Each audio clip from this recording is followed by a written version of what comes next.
नमस्कार दोस्तों, मैं हूं आपका फाइनेंशियल दोस्त। दोस्तों, आज के अपने इस वीडियो में बात करेंगे स्मॉल और मिड कैप में हुई गिरावट के बारे में।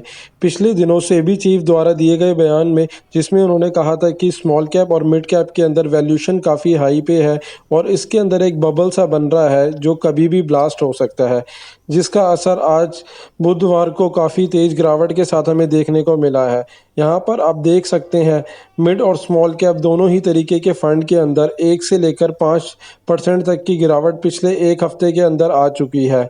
पर अगर आप लॉन्ग टर्म इन्वेस्टर हैं, हम हमेशा कहते रहे हैं कि अगर आप स्मॉल कैप और मिड कैप कैटेगरी के फंड में निवेश कर रहे हैं तो आपका नज़रिया लॉन्ग टर्म का होना चाहिए। यानी आपका नज़रिया कम से कम 10 साल या उससे ऊपर का होना चाहिए।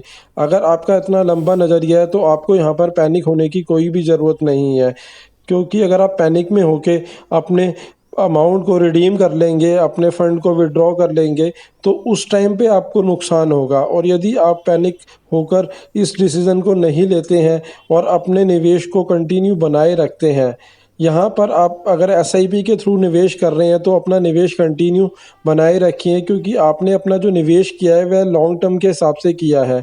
तो लॉन्ग टर्म में आपको इस नुकसान का कोई असर देखने को नहीं मिलेगा।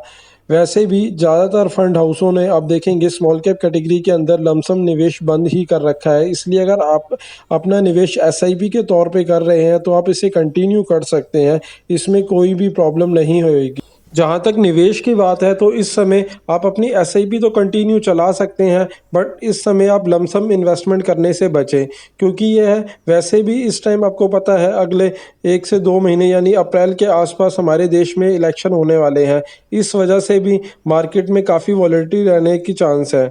तो आप इस समय लमसम निवेश से बचें और जब जब आपको मार्केट में गिरावट होती हुई नज़र आए तो उस टाइम पे अगर आप थोड़ा थोड़ा अमाउंट इसके अंदर एडिशनल परचेज़ करते रहते हैं तो इसके अंदर आपको मार्केट में हुई गिरावट का फ़ायदा लॉन्ग टर्म में और ज़्यादा मिलेगा और आपको अपने रिटर्न को और ज़्यादा बढ़ाने में इसमें मदद मिलेगी। दोस्तों, आशा करता हूँ मेरे द्वारा दी गई जानकारी आपके लिए उपयोगी सिद्ध होगी और यदि वीडियो आपको अच्छा लगा हो तो प्लीज़ इसे लाइक शेयर करें। धन्यवाद।